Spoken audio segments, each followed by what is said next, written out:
ये कहानी शुरू होती है उस सुबह से जब हम निकल पड़े इंडिया से लुम्बिनी के लिए, जो कि पड़ता है नेपाल में। 9 घंटे का सफर था। खराब सड़क थी, धूल भरी हवा थी, लेकिन दिल में एक अलग सी एक्साइटमेंट थी। बुद्धा भगवान के जन्म स्थान जा रहे थे। टिकट था, लेकिन याद नहीं कितने का टिकट था। मेरे पापा ने लिया था और मेरे साथ मेरे भाई थे, 2 भाई थे, मम्मी, मैं, पापा। हम सब 5 लोग के, टोटल 5 लोग जा रहे थे। लेकिन जब हम लुम्बिनी के मोनास्टिक जोन के गेट पे पहुंचे तो लगा जैसे किसी और दुनिया में कदम रख दिया। यहाँ 30 से ज्यादा देश अपने स्टाइल के मोनास्ट्रीज बना रहे थे। थाईलैंड का गोल्डन स्तूपा, जर्मन का सिंपल सा डिजाइन और फिर चाइनीज मोनेस्ट्री जिसका नाम है जोंगहुआ चाइनीज बुद्धिस्ट मोनेस्ट्री। ये 1995 में चाइना गवर्नमेंट ने बनाया था। और जैसे ही हम उसके ग्रैंड एंट्रेंस के सामने खड़े हुए, दिल ने कहा भाई ये तो ताइवान लग रहा है। गेट के ऊपर गोल्डन टाइल्स, लाल पिलर, ड्रैगन वाली फ्लैग्स और साइन बोर्ड पे चाइनीज में लिखा हुआ था। ये समझ ही नहीं आया लेकिन चाइनीज में क्या लिखा था। हम 5 लोग थे, मैं, मम्मी, मेरे भाई। सबने सोचा बस फोटो खींच के निकल लेंगे, लेकिन अंदर जाते कुछ अलग ही फील हुआ। पहली नजर पड़ी उस 10 मीटर ऊंची गोल्डन बुद्ध भगवान की मूर्ति पे, जो लोटस के फूल पर बैठी थी। मूर्ति इतनी चमक रही थी कि लगता था सूरज भी शर्मा जाए। लोकल गाइड ने बताया कि ये मूर्ति ताइवान से लाई गई है, 24 कैरेट गोल्ड से प्लेटेड है। आंखें बंद थी, लेकिन ऐसा लग रहा था जैसे वो हमें देख रही हो। गाइड ने एक पूरी बात बताई, रात को कोई गलत इंटेंशन से आए तो बुद्धा की आंखें खुल जाती है। हम हंस दिए, लेकिन अंदर से एक सिहरन से दौड़ गई। फिर हम आगे बढ़े और हॉल के दोनों तरफ 2 बड़े रक्षक खड़े मिले। एक के हाथ में तलवार, दूसरे के तलवार पे सांप लेटा हुआ था।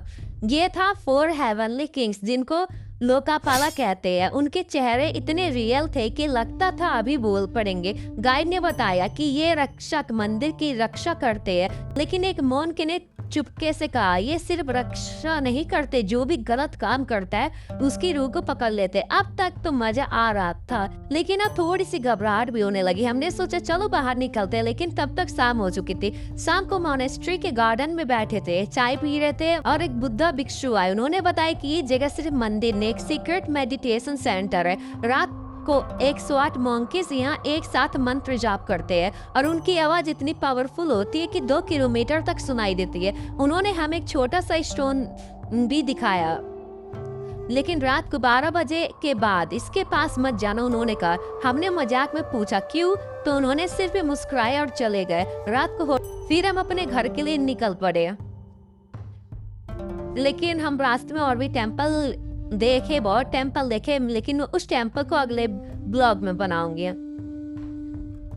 हम वीडियो रिकॉर्ड कर रहे थे, लेकिन हमारे कैमरे का स्टोरेज इतना फुल हो गया था कि मैं आगे का वीडियो रिकॉर्ड ही नहीं कर पाई। लेकिन वहाँ पे हमें एक भिक्षु मिले थे, उन्होंने हमें इसकी स्टोरी बताई थी। उन्होंने हमें इसके एक राज के बारे में बताया था।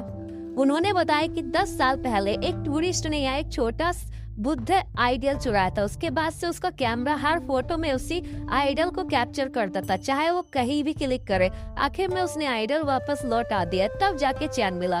हमने पूछा कि ये सब सच है या अफवाह, तो उन्होंने सिर्फ इतना कहा, लुम्बिनी में जो भी होता है उसके कारण बुद्धा के जन्म से जुड़ा हुआ होता है। ये जगह सिर्फ इतिहास नहीं, एक लिविंग एनर्जी है। हमने वापस आते वक्त सोचा कि शायद ये सब कोइंसिडेंस था, लेकिन तो फ्रेंड्स ये थी हमारी ट्रैवल की कहानी इंडिया से नेपाल का सफ़र करने के लिए, जो कि बहुत ही मज़ेदार, बहुत ही रोमांचक भरी थी। वहाँ के रास्ते, वहाँ की सड़क, वहाँ के हमने गांव भी देखे और वहाँ पे अलग अलग देशों के टेम्पल्स बने हो तो जो काफ़ी ज़्यादा खूबसूरत लग रहे थे। और वहाँ पे शांति, बहुत ही इतनी शांति थी कि मतलब कितना सुकून सा मिल रहा था वहाँ जाके।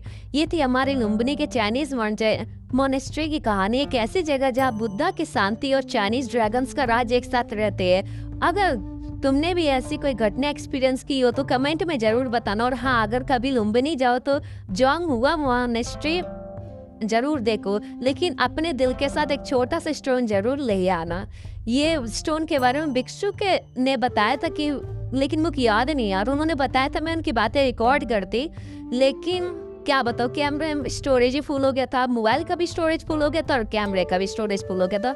तो वो बना ही नहीं सके। उन्होंने और भी स्टोरी सुनाई थी, लेकिन मेरे को जितनी पता थी मैंने उतनी बताई, और उनसे बात करके बहुत ही अच्छा लग रहा था। और वहाँ पे अलग अलग देशों के फॉरेन से लोग आए थे, अलग अलग देशों के, सच में बहुत ही मजा आ रहा था। उन्होंने स्टोन के बारे में बता तो बहुत अच्छी बात थी, लेकिन याद नहीं आ रहा। लेकिन अगली बार जाएंगे हम घूमने गए तो पहले हम देख लेंगे मोबाइल में स्पेस है कि नहीं, जिससे कि वीडियो में कोई रुकावट ना आए। जिसकी वजह से देखिए वीडियो में रुकावट आ गई और प्रॉब्लम में हो गई। तो बताओ वीडियो कैसा लगा, अच्छा लगा तो लाइक करो, शेयर करो और सब्सक्राइब करना मत भूलना, क्योंकि अलग ब्लॉग में हम ले चलेंगे, हम सब चलेंगे एक अगली जगह। तो बताना आप लोग कि मैं कौन से प्लेस पे जाऊँ और आपको उसके राज के बारे में बताओ, कमेंट में जरूर बताना। तो ठीक है, बाय बाय।